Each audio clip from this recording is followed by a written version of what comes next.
In the today's world of processed food and lethargy and lack of physical activity and sedentary lifestyle, we tend to gain a lot of weight and we are not at all fit, including myself.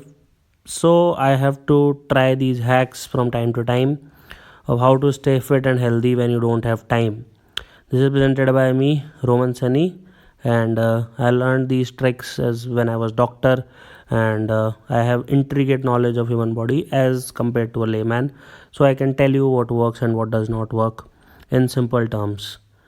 Why this course? You will ask me.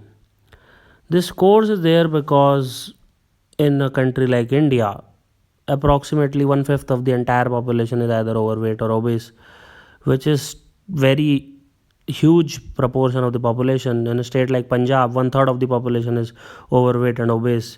In the United States, more adults are obese and overweight than normal or underweight. Roughly two-thirds of the adults of United States are overweight and obese.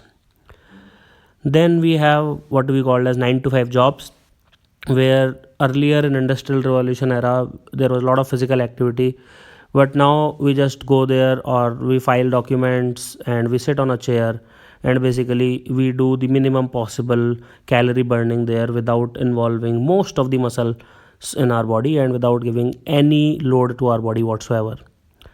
Then the third biggest reason is that in the remaining 8 hours which you have, most of the time goes on in front of a screen, which is unfortunately very sad.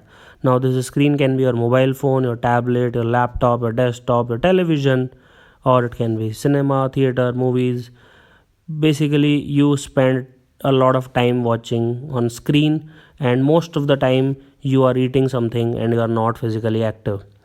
Because of these three reasons and how epidemic it has become in the 21st century.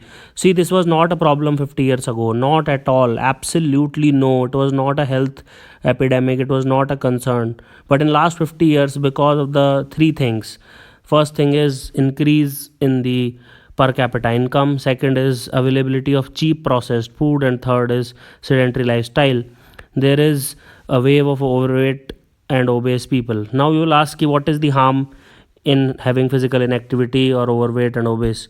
So I'll tell you. First of all, your quality of life will be really bad as compared to someone who is fit. Your quality of life will be really bad. By the way, just for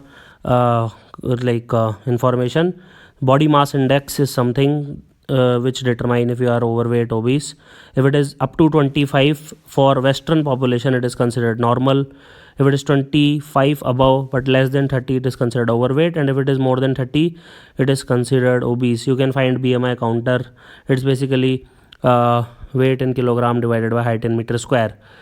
In India, however, if you are up to 23, that is considered normal. Between 23 to 25, it is considered overweight, and above 25 you are considered obese, because Indians have a tendency to gain weight around their abs, or the abdominal obesity as it is called. Now the diseases and conditions which are prevalent in the people who are physically inactive, they include a lot of anxiety, a lot of depression. So see, you have psychiatric conditions prevalence also. So many of you who are depressed, just understand, when was the last time you ran. Now how does it work, Roman?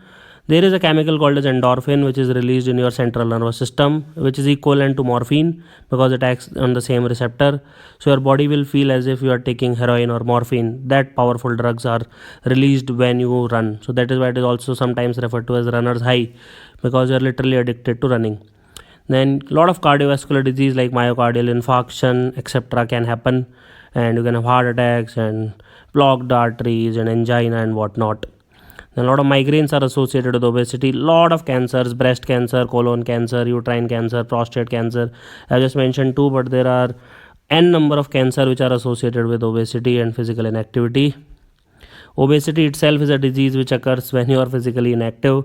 Then there is diabetes mellitus type 2. Then there is gout, where you develop crystals of uric acid in your joints, especially knees and finger joints and whatnot.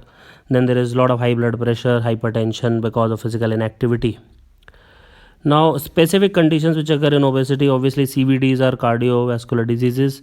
OSA is obstructive sleep apnea. So people who are obese, they have difficulty breathing when they are sleeping, and the breath might stop, and then they suddenly wake up.